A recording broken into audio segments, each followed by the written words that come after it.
Hi, everyone. My name is Gergana Petrova. Originally, I come from Bulgaria, and I've been working for RIPE NCC for 10 years now. We have been doing the Internet Governance webinar for several years. If you have seen this before, I will explain which parts you might want to miss. So let me share the screen first. I hope you see my slides, Internet Governance, yeah? And you see my mouse as well? I'm assuming silence for yes, Pedro, if not, then please interrupt me. So yeah, we see you. Okay. Here are the slides. Here is the agenda of what we're going to go through today. So I'm going to do part one. I'm going to talk about what is Internet Governance, in some introduction about it, why it is important, and also why you should get involved and how to get involved. If you have attended previous Internet Governance webinars, this is the part that we keep the same every time, just to give some introduction and some understanding to everybody. So mostly for the ones that join for the first time, this will be useful. And then the second part is the part that we update every time. And this time, my colleague Bastian is going to give you a debrief from the ITU Plenipotentiary Conference that happened a month ago. It's a very long conference, so there's a lot of content to go through. Yeah, I'm really looking forward to his presentation as well. So my part is going to take about 25 minutes. Again, if you have seen this webinar before, just come back in 25 minutes. Otherwise, let me get down to it. So first, I want to explain to you a little bit of the background of how the field or concept of Internet Governance came about. So looking at the history of the internet, so when we're talking about the 70s, the 80s, maybe even the first half of the 90s, the internet was mostly used by academics and a few other, but limited amount of people. Most of them knew each other, so it was a really tight-knit community. So social norms worked really well in the beginning. What do we mean by social norms? So if there is a bad actor, somebody who does something that he knows majority of the group would not like, he knows two things. First of all, it's a small community, so he's likely to get found out. And second of all, he's not going to like the consequences of once he gets found out, he might be excluded, he or she might be excluded for participating further, and there's just pressure, for you not to be seen as disruptive. So those two things, they deterred a lot of people from behaving in an undesirable way, so to say. Well, now things have changed. In the 90s, with the invention of the World Wide Web, the internet has commercialized a lot. Everybody uses them now for all aspects of our daily life. And the following changes have happened to those two deterrents. First of all, now that it's not a small community, but a lot, like the whole world, it has become much harder to find who is behind undesirable behavior or illegal behavior. And it's also much easier to, hide yourself. So it's easier to hide and it's more difficult to find just because of the sheer number of people. And the second thing, the consequences, if you get found out, are also a bit still not clear which jurisdiction, which country has, the right to apply its laws on you. What if, you are doing something, you're based in one country, but the effects of your actions are felt in another, you're kind of protected, right? This has created a situation where it's, people, societies are saying, well, bad things are happening on the internet and we want to, do something about it. But how do we do this? So there was a time when, internet service providers tried to self-regulate by imposing standards of behavior on their customers. But this was not liked by pretty much nobody, especially the ISPs, because they say, hey, I'm into technical stuff. I'm not a judge or a jury. I don't want to be the one in charge of making decisions that pertain, legal matters. So in general, they were really not happy with the proposals to guard what is going on the internet, or be responsible on behalf of their customers either. This didn't really work.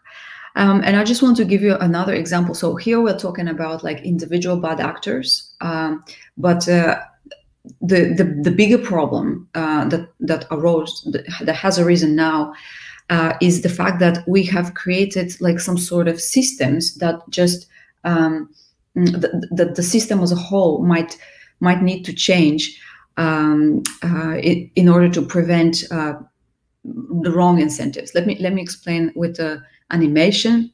So here I'm giving the example of the IoT market, and on the one hand you want consumers who want low prices. So if you think about a cheap, maybe a smart thermometer for your house that is going to send to your mobile phone the temperature and the humidity, you want something cheap that works. You don't want to spend too much money on it, so you want low prices. What do manufacturers do when they see that their consumer base want low prices? They try to deliver this usually by saving costs on security. Why? Because this is a thermometer, it's not like a smart pacemaker or a car. It doesn't need, the life of nobody depends on this thermometer working. So they save costs on security, and they're able to deliver a device that, does what it's supposed to do at a low price. And they, makes consumers happy. So everybody's happy. Manufacturers are happy. Consumers are happy. This is what we economists call a closed system that does not feel any pressure for change from the inside. But what happens, as we know, is a lot of these, thousands and tens of thousands of low security IoT devices get recruited to so-called bot armies that then go on to be used to attack critical internet infrastructure. So the one who is suffering the consequences of this happy closed system is society as a whole. So people are looking at such systems, that are happy. The closed system is happy, that does not have any push or incentives from within to change. And society, especially the ones that are in charge of guiding society, so governments are like, we have to do something about this. We cannot just let it be. We have to give them some external incentives to change. So that is kind of the conversations that the people were having, trying to change the odds of bad things, happening, and not getting justice, so to say. So people were having conversations about the best way forward, how to reach a global agreement. And in 2005, here you can see was a huge conference called the World Summit on Information Society, WSIS, and they pinned down the definition for internet governance. So I'm going to read it out. Internet governance is the development and application by governments, the private sector, and civil society in their respective roles of shared principles, norms, rules, decision-making procedures, and programs that shape the evolution and use of the internet. So that's the definition that they come up with. There are a few things that I want to highlight here. And the first, and I think most important thing, is the actors that they included in this definition on an equal footing. So normally when we talk about governance, we think of governments. But here this is not the case, because even though governments are a part of the decision makers, they have included the private sector and civil society on an equal footing. And this is the first time something like this has been done. So this is the acknowledgement by governments that they want the equal participation of those actors in the decision making. And now another thing is, they're talking of the evolution and use of the internet. And just in general, when we're talking about internet governance, they're almost they're almost two different things. So if I may explain, there is governance of the internet and governance on the internet. So what's the difference? Of the internet is usually refers to just the technical aspects, how basically the internet architecture, how the technical principles and protocols that normally organizations and conferences like the IETF, the ICANN, the RIRs are doing. So this is off the internet. And then on the internet, which is what most governments are actually concerned about, what happens on the internet is the interaction between people, so through the apps. So that's in a lot of the person on the street, when you tell them the internet, that's what they think. They don't think about the protocols, they don't think about the wires, the fibers, and so on. They think about the applications that they are using. So when we're talking about internet governance, we're actually talking about both of those things. Governments are mostly interested in what happens on it. However, the two things are obviously quite related. So sometimes the policies that they're thinking of, cannot work without also impacting, the technical, the architecture, the protocols, and so on. I'm looking at my clock just to see how I'm doing with time. Just a summary of the multi-stakeholder model with a little bit more explanation of the different actors. So after some more thought and negotiation, it got expanded a little bit, as you can see. So here are governments again, also national and international organizations fall into this stakeholder group.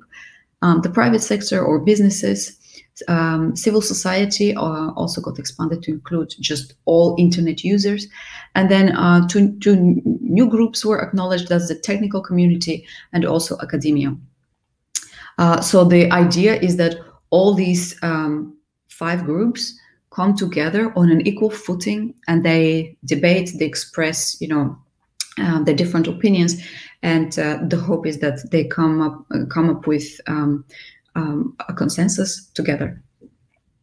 Some main policy-making principles. So there are a lot. I'm first going to point to the last bullet points. If you have interest and want to dig deeper, look at the principles that are published, for example, by the Net Mundial, the OECD, the Council of Europe. And the one that I, just looking at the time, want to focus on, that is my favorite, is maintaining technological neutrality. So what technological neutrality means is when you're thinking of a policy, whether you're government, technical community, doesn't matter, but when you're thinking of especially governing things on the internet, you should make it free from technological solutions. What I mean by that, think of what you're trying to achieve, your end goal, the rights you're trying to protect, for example, rather than prescribing how to do it. So, for example, you have to think of, let's say there is a hospital and you want to protect patient records. So this is what your policy should define. You're focusing on protecting privacy, client privacy, patient confidentiality, rather than prescribe, okay, we should limit data access to databases, or we should encrypt communication or stuff like that.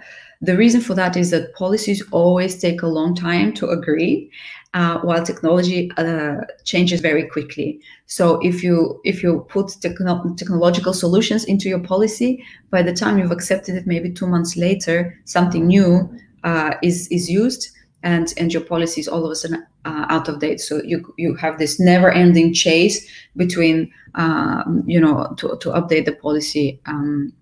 And if you have it, just aiming at the final thing, you are putting the person in charge of picking the best technological solution that is going to get him to, protect privacy and so on, for example, if that's your goal. I'm going to next talk about a few global, so to say, dilemmas in the field of internet governance. And I think the biggest disagreement that is happening at the moment is between a centralized versus decentralized model. What I mean, so you have Small countries, especially developing countries that have limited human and financial resources, and they say that they don't have time to follow all of the internet governance discussions. So what they want is a one-stop shop for all the internet governance issues, preferably within an international organization. So that is what they are used to, and that is what they are advocating for. So this is the approach that we know as multilateral. So multilateral refers to an approach that involves many governments. So governments coming together and coming up with a decision themselves. That is different than the multi-stakeholder approach that involves governments, but also other stakeholders on an equal footing, what I was talking about in the previous slides. So on the other hand, there are countries, especially the first adopters of the internet, that say that the internet is way too complex to be placed under a single governance umbrella or an organization. So they are really advocating for the multi-stakeholder approach, where governments are involved with others on an equal footing. Now, attending internet governance events, I will talk about them a little bit later in the slides, can be quite a challenge. There is a lot of lingo. If you do attend those events, don't give up. The first 1 or 2 times are difficult, but that's okay. And I just wanted to give you here an example of not just the lingo, but sometimes people are talking with the same words but mean very completely different things. So, for example, you have some countries like Russia, for example, when they talk about information security, for them that is like a big concept that refers to all the society as a large. Information security talks about political and social stability, and this is about all of the information that you're distributing in society. And within that, cybersecurity is just like a small subsection that refers to the security of the information online. So it's in their policies, in their language, this is how they express themselves. When you look at, for example, the EU, on the other hand, when they talk about cybersecurity, this is their big, large concept that is referring to everything cyber. So basically protecting the core internet infrastructure. It's a huge that is their huge project. And when you're talking about information security, that is a subsection of that just refers to the security of the data, basically, that is online, as opposed to all of the cables, the wires, the fibers, and so on. So yeah, sometimes we're trying to have a communication and get a common understanding, but even the concepts that we're using have a completely different meanings to us. Why get involved? So I think, well, for a lot of people it's self-explanatory, but they still don't get involved. So I like to have this slide just to remind to people that we all today enjoy a global internet, which is a great benefit to us. And to preserve it, it's actually not a given that it's going to be a global internet in the next generation. So it's important for us to be active in order to preserve that. When we're talking about regulation, of course, politicians are trying to do what is best, but they're not technical. In most cases, they don't have technical education. So what they can come up with, even with the best intentions, is sometimes not well informed. And ill-informed regulation can do a lot of damage. It can affect your operations and bottom line. It can also affect our own operations and our ability to serve our members effectively. We have done a lot of communication, in particular about sanctions and the difficulties that they pose on our ability to serve all of our members. We have also been engaged, especially with the NIS2 directive. We worked with regulators to express our concerns on certain aspects, and they did listen to us, and they did change those. But yeah, this only happened thanks to active involvement from our side. So yeah, it's good to pay attention. How can you get involved? There's so many ways. One of the easiest introductions to internet governance is to attend internet governance events. IG stands for internet governance. You can attend them either in person or online. And most of those events are free. The biggest, of course, there is an expense of actually getting there, paying for accommodation, for flight, and getting the time off. I'm not ignoring that, but I still think it's worthwhile to get involved. Another way is to participate in open consultations.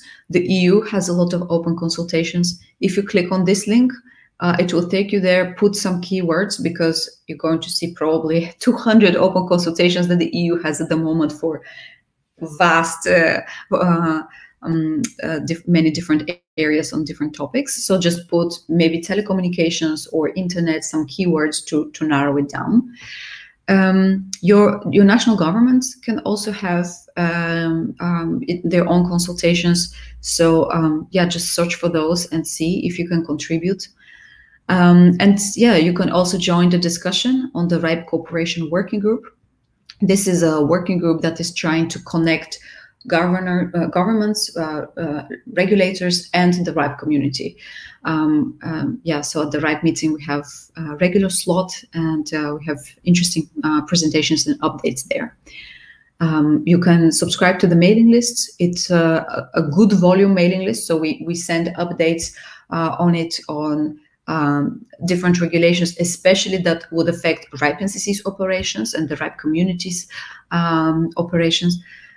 But yeah, so it's we always love to hear from our community on issues and current on their opinion on current debated policies.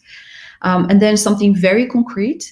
So recently, the Secretary General of the UN created a position that's called the Tech Envoy. And one of the first things his office is doing is seeking contributions on the development of something called Global Digital Compact.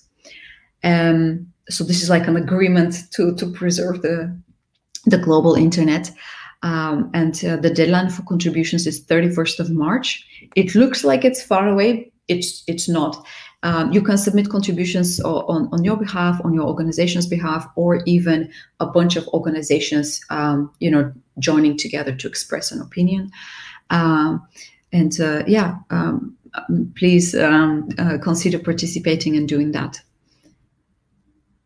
All right, so I've mentioned internet governance events, so I'm going to talk about the biggest one, the Global Internet Governance Forum, also abbreviated to the Global IGF. So it is the largest forum for multi-stakeholder dialogue on internet governance issues, especially in the beginning. It was conceived as a forum where there will be no negotiated outcome. So this is very important. Instead, what the focus of this forum was just talk, an open and inclusive dialogue for people to come together, exchange ideas, inform each other's, opinions, explain, hey, I feel different than you on this point, and here is why. Like, hear me out, try to understand me, try to see the world from my glasses, so to say, and also for you to do the same with the rest of the participants. So the idea was to facilitate a common understanding, not so much, the reason that there was no negotiated outcome is because very often, and we see this, with government events, so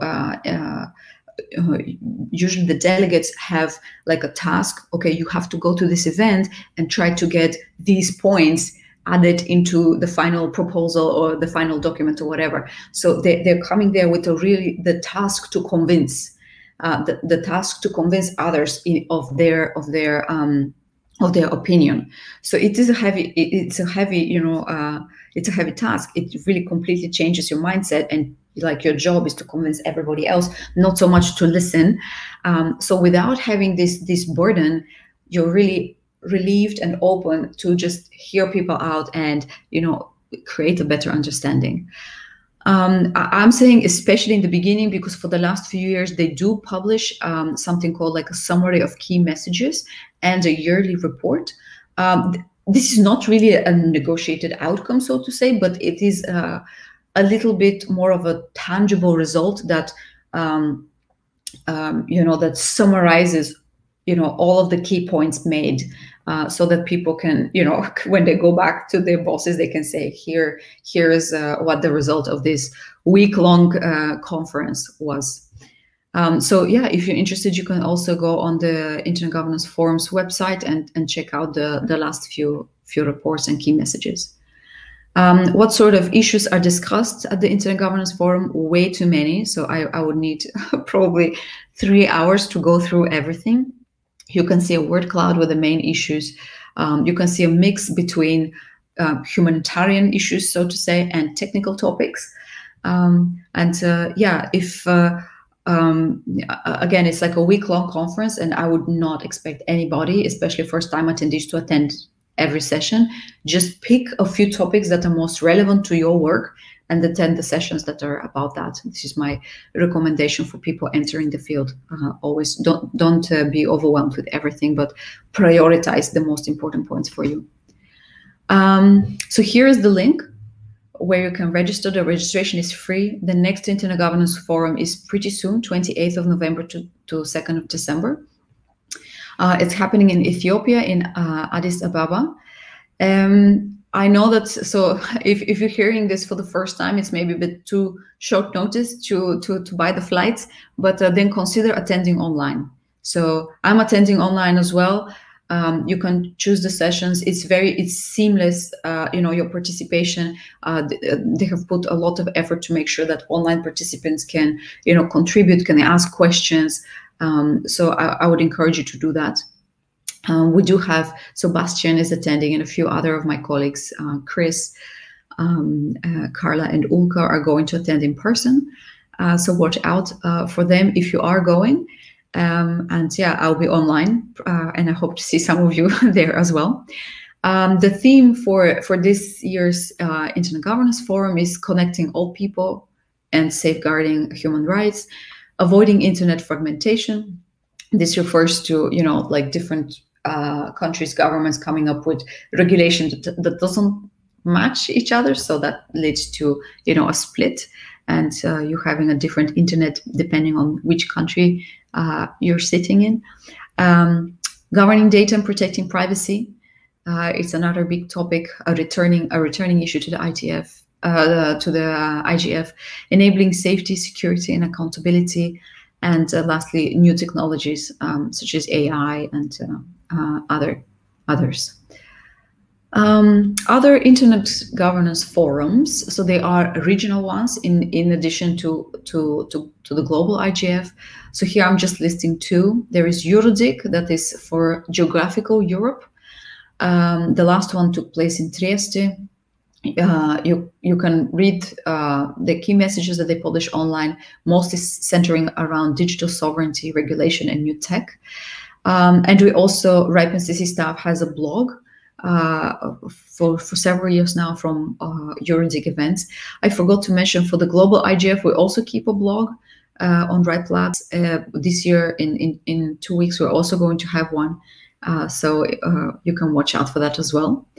And then the other regional event is CDIG, that's for Southeast Europe, Dialogue on Internet Governance.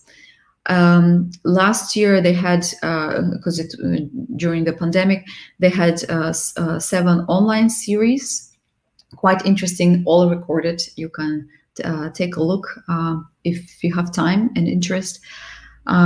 They focused on managing data, green tech, AI, local languages, which is an important issue in Southeast Europe.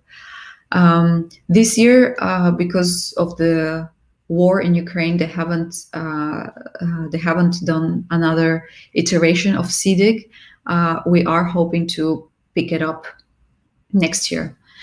Next to this, there are many national and youth IGFs. So I would advise you to go to the Global IGF website. There is a section that can tell you if in your country there is something. National and youth IGFs really rely on, everybody's participation and help and volunteer work. So do all the the global and the regional ones, but they're a bit bigger. So the pool of people they can pull from is larger. So especially if you're a beginner entering this field, I would advise you a very easy way is to just connect and participate to your national IGFs, and also cheaper in terms of costs and attending. Some challenges that are happening in the world of internet governance. The first one is the recent push for digital sovereignty. And when I'm saying recent, it's like for the past maybe 5-7 years, there is a push for that. And the fear is that it can lead to fragmentation of the internet. So we don't enjoy one global system, but a system that works differently depending on the country. There is a lack of coherent vision on internet resources, this is posing a challenge when we're thinking of a global solution. Another challenge is attracting and keeping the interest of all the stakeholders, businesses, governments, technical community. When you're having endless discussions, it can get tiring, and a lot of people are like, why bother? I think preserving a global internet is a really good reason to bother. It is worth it. It is difficult to reach a global solution, of course, but that doesn't mean we should stop trying. Internet governance events have a challenge around securing sufficient funding, they basically have to attract sponsors in order to be able to book the venue and so on, just logistical things. Remember that the participation is free of charge, so they're entirely reliant on external sources of funding. The reason that it's free of charge is because they do want to make it open and easier to everybody to attend. The multi-stakeholder model. The downside of it is that you are reliant on that funding, and it's a struggle to find it. And as I mentioned before, a lot of people are skeptical about those events because there are no tangible results to show. IG events are suffering from that as well.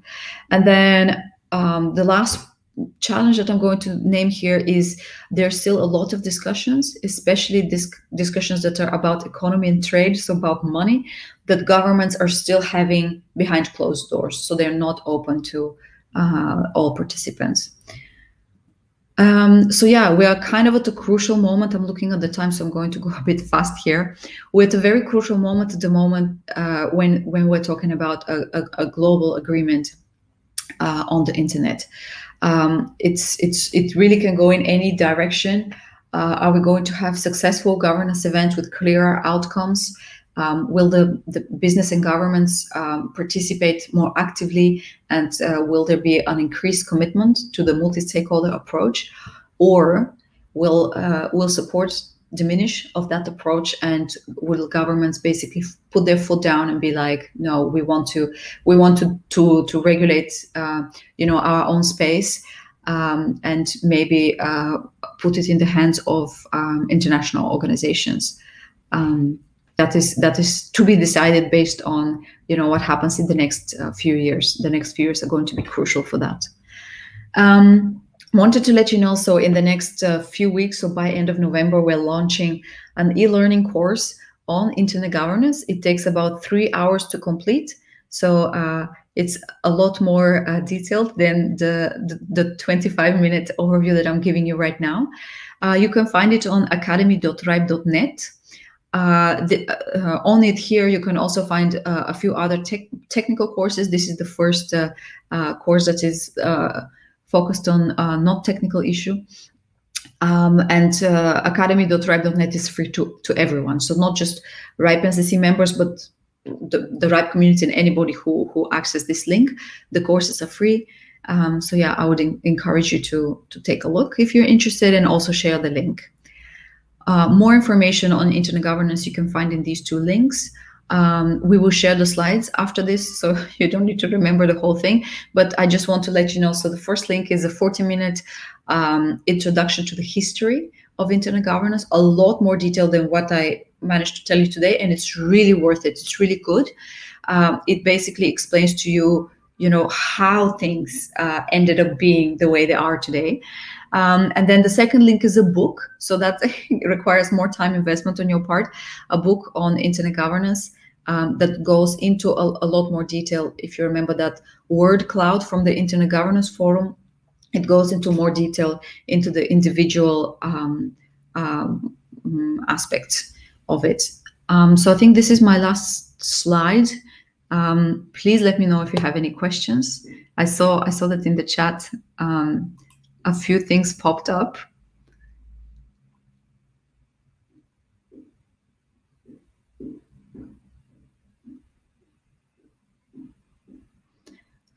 Okay, so let me scroll from the beginning. Can we get the recording? Yes, we will make the recording available. In the centralized versus decentralized debate, is it worth referencing the annual multi-stakeholder UN Governance Forum? Yes. I think maybe Mark, you posted this just before I posted, just before I talked about the IGF, but absolutely this is the biggest forum for internet governance discussions at the moment. And then Sarah has two questions. Let me see. Maybe Chris already answered. Bastian, are there any questions that I should focus on? Because I don't want to waste people's time, and I don't want to take too much from your time.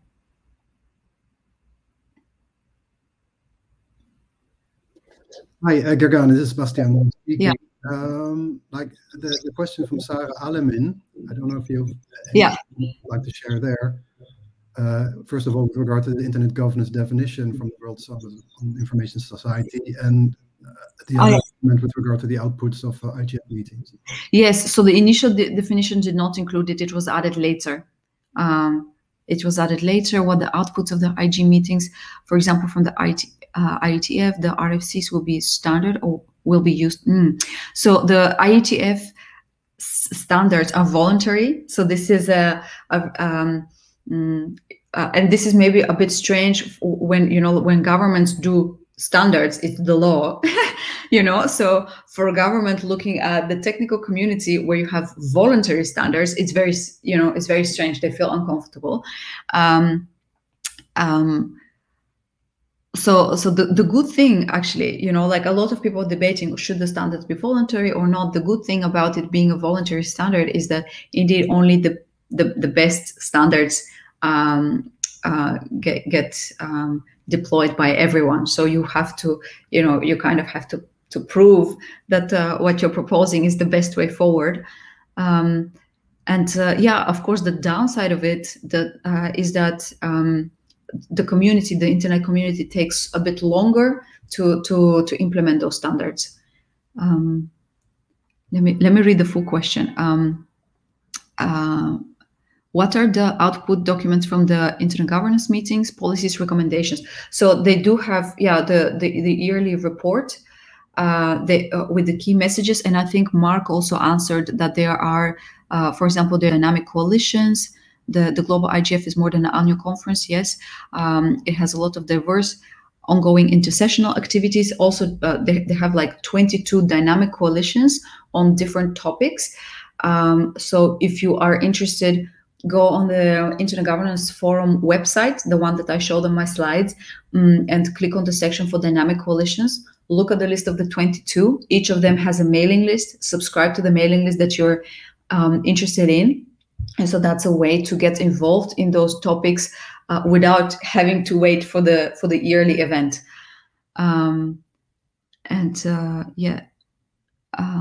Chris sent an interesting link and also explained a little bit more about the outputs. So I'm not going to read it out because it's in the chat for everyone. And I want to really give the floor to Bastian because I've written a little bit from his time. So yeah, Bastian, the floor is yours. Hello, everyone. My name is Bastian Goslings. I'm from the Netherlands. Started working for the RIPE NCC public policy team in April relatively recent, but so much has happened since it feels like I've been here for years. I have been asked, to talk about a particular topic, maybe as an example of how internet governance related discussions are put into practice. And in this case, it's actually, with regard to quite a specific stakeholder group, governments, and, related also to the topic that Gergana touched on, this, at least according to some, a preference to have these type of debates take place in an international organization, the one-stop shop, especially for some developing countries and others who think this is something that would need to be centrally managed. Before I go into the conference, the Plenipotentiary Conference that recently took place, I want to briefly go into what the ITU as an organization stands for, why we as a RIPE NCC feel we need to engage, and why we do engage, and how and what form we do so. Then a bit about, the plenipotentiary, the concept of such a meeting, which takes place every 4 years, what it exactly consists of. And then I think, the most important thing, what happened in October and what are the key results from our perspective. So why the ITU? The ITU, it's an acronym, stands for the International Telecommunication Union, and it's a UN body, an agency that was actually established in 1865, which makes it the oldest UN agency. Well, you can imagine that at the time, there was no telecommunications as such. It was called the International Telegraph Union. And since then, of course, telecommunications more and more became something, a phenomenon that we now see as the internet. And topics, related to the internet are also debated within the ITU. It's a body that consists of 193 member states who have voting rights to make the decisions. Work within the ITU takes place in what they call sectors. There are 3 of them. ITU-T, the telecommunications standardization sector, that's the sector responsible for standards creation. So when it comes to transport protocols, maybe voice, video compression, cell phone technology, standards are worked on and agreed upon within the ITU-T sector. Then you have the development sector, and that's more like a sector focused on capacity building and what they call bridging the digital divide. It feels like everyone nowadays is online, but on a global scale, there's still billions of people who do not have access to the internet. And in order to connect the unconnected, there's a lot of work that has to be done. And this is also something, that the ITU-D sector is heavily involved in. And then last but not least, I think somewhat less visible, but probably one of the more important sectors in terms of impact, is the ITU-R. That's a radio communication sector, and that coordinates a range of radio communication services, as well as the international management of radio frequency spectrum and satellite orbits. So that's actually a very concrete contribution from the ITU, and very important in order to make those services work. There is a mandate and a role within the ITU internet ecosystem, but until now, and that's from our perspective important to keep an eye on, the ITU does not set internet standards as such. That happens in other bodies, like for instance the IETF. There's definitely a role for capacity building, sharing of best practices and data, information that is available, statistics, etc., to their members, member states, especially those who we're seeking for guidance immediately go to the ITU. But a lot of this stuff comes actually from other venues and other bodies who develop standards or who have the statistics and the information. So from that perspective, it's very important that the ITU cooperates with others, but that there is a limit in terms of decisions that are being made. So why and how does the RIPE NCC engage? Well, I briefly already referred to the mandate of the ITU, but that's one of our objectives, right? That the ITU remains within its mandates. Again, it's not a place to develop internet standards. Something that Gergana talked about, the multi-stakeholder approach, that's something that we promote, right? Like looking at the way that policies are developed within the RIPE community in a multi-stakeholder fashion, and when agreed upon, the RIPE NCC as an organization is then responsible for the implementation side of things. But the way that these policies are developed and established in a multi-stakeholder fashion is very important, and that's also like the internet model that we represent and the message that we convey within the ITU. Supporting the open internet model, that's also something that Gergana went into. From our perspective, the services that we as a regional internet registry provide in terms of allocating internet resources like IP address blocks, autonomous system numbers. We run one of the root server instances. So from that perspective, and also like data we gather and we have insights we have into technical developments, we are more than willing and able to share those, share that knowledge with member states, which is also specifically an agenda from ours. In order to do so, the RIPE ICC is both a sector member of the ITU-T sector and the ITU-D sector. A sector member is not something as actually being a member, which is a privilege only to member states, but other entities can become a sector member in order, to participate in ITU meetings and the like. We do so contributing to work that is ongoing via regional coordination groups. There are numerous study groups, and where applicable, we follow what's ongoing and contribute where applicable. Major conferences, if relevant to us, we attend. I'll be going, of course, into the plenipotentiary meeting we recently were at.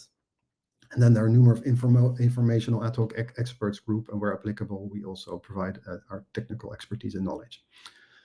So with regard to the plenipotentiary meeting, so what actually is this type of meeting? It's a meeting that's held every 4 years, and it's actually the main decision and policy-making body of the International Telecommunications Union. It determines its overall direction, its strategy, financial plans, strategic plans are debated and agreed upon at this conference, and many resolutions that are more there to specify the direction and the work itself, to make it more concrete, are debated and agreed upon or not agreed upon, and then they remain unchanged. And I'm already referring here to a number of internet resolutions, many resolutions on many topics, but from our perspective, the internet resolutions are the most relevant ones, and I'll go into those into more detail later. And one of the things that happens also at the Plenipot conference is the election of senior management for the ITU. So amongst others, the Secretary General and Deputy Secretary General are elected, and thousands of officials from member states gather together at this Plenipot meeting to debate amongst each other and hopefully come to consensus and agreement when it comes to the coming 4 years, the agenda that has to be set and the resolutions that have to be agreed upon. Negotiations take place at this meeting between member states as well as regions to make it more effectively and efficiently. And positions are prepared either by member states themselves or in regions, and then are published so that others also in advance of the conference can take note of that and then prepare their own bargaining positions based on those as well. Like we had the last plenipotentiary meeting a month ago, but the years before that, a lot has changed also for the ITU. So we had the COVID pandemic, which amongst others demonstrated the importance of having online connectivity in order to continue doing trade and to work and to have schools and education, continue stuff like that. I think over the years, the increasing cross-border dependencies, vulnerabilities, and criticalities have become more visible. Gergana also referred to the digital sovereignty debates. We obviously have the war in Ukraine, and all of these together, at least for some, are an incentive for more governmental control, which could be potentially a threat to the multi-stakeholder model. And very important, and I think we can all agree on that, challenges remain to connect the unconnected, so the billions of people who do not have internet connectivity as of yet.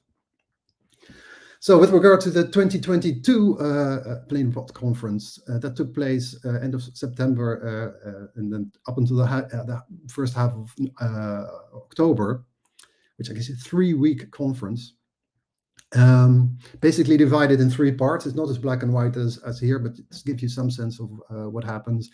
In the first week, the elections take place, and leading up to those. There's a lot of networking and a lot of receptions and dinners and networking events organized in order for the candidates to present themselves and the member states, to lobby for candidates that they want to support. During the second week, the formation of the so-called theme-based ad hoc groups takes place, and those work on the resolutions. So the resolutions I referred to earlier, the regional proposals as well as those of member states have been published, and everything is put together, and in those ad hoc groups then work is done in order to reach, hopefully, agreement on texts so that new versions can be published. In the third week, the ad hoc work is finished, and texts are formally agreed upon in what they call the plenary of the Plenipot. And in general terms, if no consensus is reached in terms of proposals, texts that should be changed, ideas that people have, if agreement is not reached, consensus is not reached, that means no change. So texts remain as they are. Well, maybe of interest in terms of the elections, the Secretary General that was chosen was Doreen Bogdan-Martin, the first woman to be voted to become SG.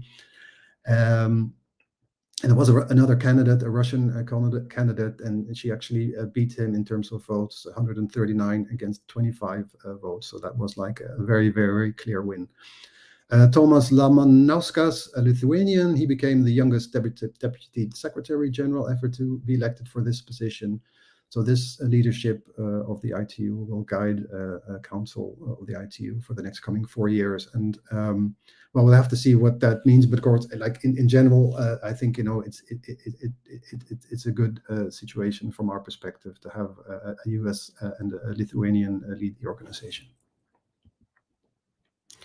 So the resolutions I briefly talked about. So you have, before the conference, there's a lot of prep work being done. The conference itself takes 3 weeks, which is very, very long. But leading up to those debates at the conference itself, there are many, many regional deliberations to determine positions and also the room that you actually want to take. So when it comes to negotiation, which parts of text and which topics do you consider to be a priority, and which do you have room to negotiate or maybe to drop, to bargain.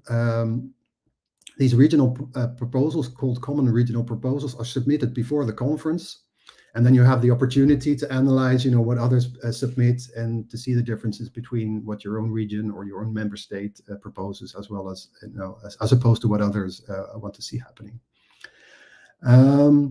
The regional organizations are basically divided by the Asia Pacific, Arab, African region, the Caribbean region, the European region, the Americas, and then the former Soviet republics is also like a region that works together. And we as RIPE NCC spend most of our time on one hand in the regional the European regional negotiations, and on the other hand we're involved. We have the Dubai office and people working there and dealing with engaging with Arab states. We also talked a lot to them leading up to the conference. I refer to ad hoc groups that are formed based on themes. What we at the Plenipot spent most time on were the so-called internet resolutions. Those are a focus for the RIPE NCC. Again, I refer to the fact that we are a sector member. We're not a member state. So we can provide input and obviously talk to people, but we are not part of the negotiations themselves. And we do not, well, we can talk to people and suggest text, but we're not part of the formal text negotiation part. Every single proposal with regard to a resolution is put together in one doc, and then you get all the different elements, in one overview, and then basically step by step, text by text proposal. The chair, guides an ad hoc group through the whole thing, and then it's just basically sentence by sentence whether you can agree upon, or word by word whether you agree upon a proposal or not. And it basically is bargaining and haggling and wordsmithing. And I think it goes without saying that besides the ad hoc groups themselves, and it was interesting to see that most of those sessions were actually streamed. You could participate or follow them remotely. Next to those, there are many, many informal sessions, either bilaterally between member states or smaller groups of people, involved in certain topics in order to, on parts of proposals, to actually reach agreement and then bring that back to the ad hoc groups in order to make the work more efficient and effectively. Many WhatsApp groups as well. So yeah, a lot happened in the background. So now I want to go into some of the internet related resolutions I referred to, which were the focus point for the RIPE NCC. And we, as an RIR, were not the only ones present. The other RIRs were also there. I forgot to mention that, but also leading up to the conference itself, all the preparation, we also aligned with the other RIRs, who then were part of their regional negotiations, to get a sense of what the controversies were. And also others like ISOC and ICANN were involved there as well. And yeah, I'm focusing here on the internet related resolutions because they were of importance to the RIPE NCC and what we think is important to our community and how work and policy is developed. But all in all, and I have more information in the slide pack available for download. There was 450 pages of resolutions and other texts that were agreed upon. And those resolutions, and they range from connecting the unconnected, how satellite spectrum should be used, cybersecurity related issues, etc., etc. So I just want to mention the fact that the internet resolutions, while they were very important to us and our focal point, are only a small set of the entire package. So I want to refer to a number of them. The numbers are there, and also, like in the slide pack, there's more information with regard to the resolutions. And as you can see, internet protocol-based networks, public policies, issues pertaining to the internet and the management of internet resources, including addresses, IDNs, international telecommunication regulations, the transition from IPv4 to IPv6, and how to further deploy and adapt to IPv6. I think that makes very much sense, right, in terms of what the RIPE NCC does, and that these were the most important ones. And I also included here OTTs, over-the-top services, because that was also like in terms of like it's looking at cultural differences and how governments tend to look on how the internet is used and how this affects traditional telecommunication services, which is a situation if they're not happy with it, that should either be regulated or the ITU should say something about it. That was quite a controversial one as well. But again, after the presentation slides, more details. So I want to mention a couple of the controversies from a more general perspective, and they returned, in a number of resolutions. To take a more positive starting point, I think we all agree that a lot of work has to be done, and we need to do our utmost in order to connect the unconnected, to get everyone a sufficient internet connection and reap the benefits of what it can bring. And there's definitely a very important role for the ITU to cooperate with other organizations in the internet ecosystems and help member states. There are a lot of them who don't have, as Gergana referred to, the actual resources to debate all the topics themselves and to go to meetings and to all the different multi-stakeholder venues where topics are discussed. So then they, by default, turn to the ITU. And if that is the case, then I think there is definitely a role for the ITU to help those member states, gain access to best practices, information, and to the right venues if they do have anything they want to ask. And if they would be from our service region, that they can then be pointed to the RIPE NCC when it comes to the role that we fulfill. But, we can agree upon all of that, but how does that then translate into a concrete mandate and a fitting role in the ecosystem at large for the ITU? Well, some of the most controversial debates that we were part of is, on the one hand, how are actually those internet organizations, including regional internet registries like the RIPE NCC, how are they referred to in texts? And what is then the rationale behind that? As it stands, those organizations, including the regional internet registries, are part of a footnote in 101, 102, 180, like a number of resolutions as organizations that the ITU should cooperate with. But then with the rationale to give the ITU a larger role in internet governance. So this was quite heavily debated from our perspective, or I should say the European perspective, and others also agreed. giving the ITU a larger role in internet governance part should be scrapped, and those internet organizations and what they stand for and what they are responsible for should be more prominent in the body of texts themselves.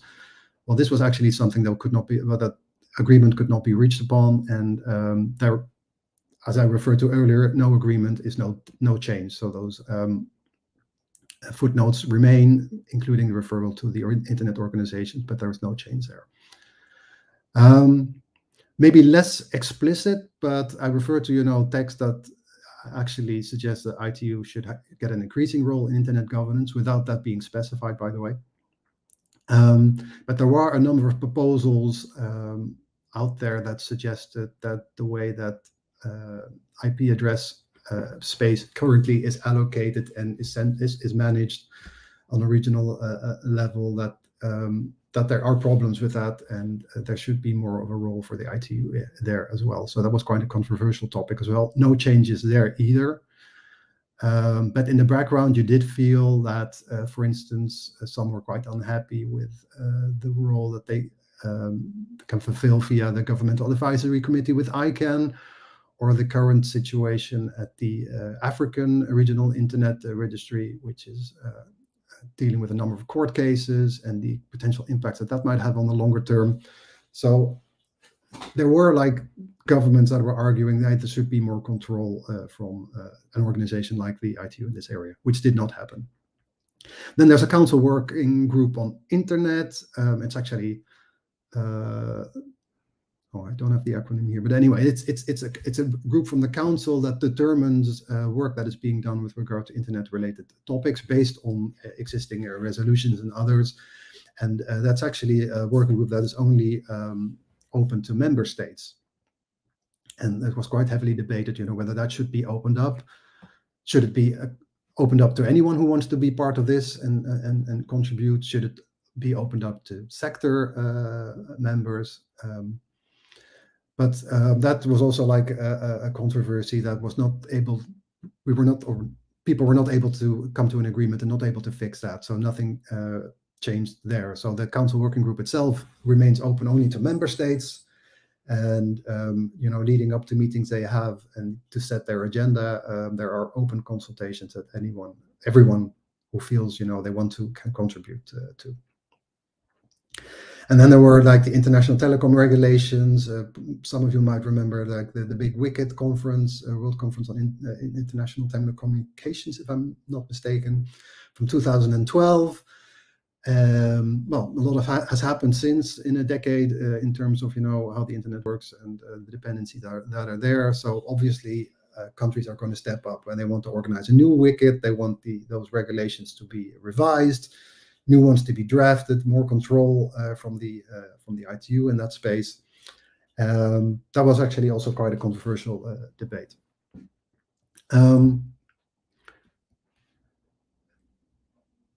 So as I referred to in summary, with regard to the internet protocol-based networks, no additional remit for the ITU there.